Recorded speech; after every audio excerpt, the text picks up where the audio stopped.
ဒီကတော့30တန်း unboxing လုပ်ပါမယ်အားလုံးပဲလိုက်ကြည့်လိုက်အောင်ဝါ share ပဲပါနော်အရောင်လေးကဒီတိုင်းကြည့်နေရပါအရသာပဲ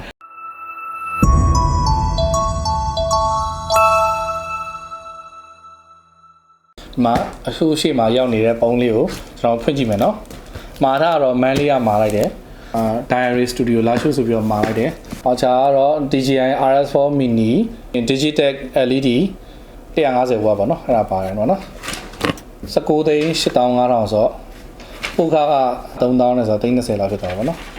အားလုံးပဲမင်္ဂလာပါ Diary Studio လေးကြိုဆိုလိုက်ပါတယ်နော်ဒီနေ့ကတော့ကျွန်တော်တို့ unboxing လုပ်ကြည့်မယ်နော် DJI ဆို mini ပါ RS4 Mini standard နဲ့ပေါ့နော် Digitech ကထုတ်ထားတဲ့ buying color ပေါ့နော် continuous light နော် video အတွက်သုံးဖို့အတွက်မှာထားနော် RS4 mini လေးပဲအရင်ဖောက်လိုက်မယ်ပေါ့နော်ဒါတော့တော်တော်စိတ်ဝင်စားနေရဆိုတော့ okay ဒါလေးအရင်ဖယ်ထားလိုက်မယ်နော်ခဏဖယ်ထားလိုက်မယ်နော် okay share ပဲစိတ်လှရှားစရာလေးပါပဲတော့မိုင်နော်အရောင်လေးလဲတော်တော်ကြိုက်တယ်ဒီကောင်ကဖြူလဲမကြောက် cream လိုမျိုးလဲဖြစ်တယ်ဆိုတော့မိုက်တယ်အောင်ချက်ဖာဒီကောင်ကတော့ဟို AI tracking ထည့်တဲ့ဟာတော့ပါဦးခင်ဗျဒီကတော့ချက်ဖာအလွတ်ဖြစ်လောက်တယ်ဟုတ်မယ်ဗျနော်ဒါကတော့ AI tracking မပါတဲ့ကွန်ဘိုမှပဲဒီထဲမှာပစ္စည်းပါမယ်လို့ထင်တယ်ဒါဒီကောင်ကတော့ tripod လိုမျိုးလေးပေါ့နော် tripod လေးပါတယ်မလည်းကျိုးပါတယ် cable ပေါ့နော် cable ပါတယ်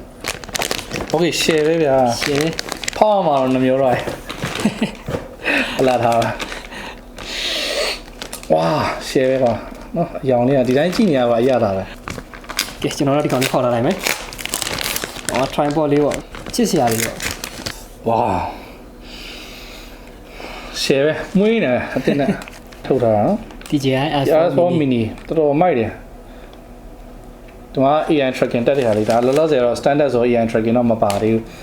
ပြီးတော့မှပဲထပ်မှာလိုက်မှာနော်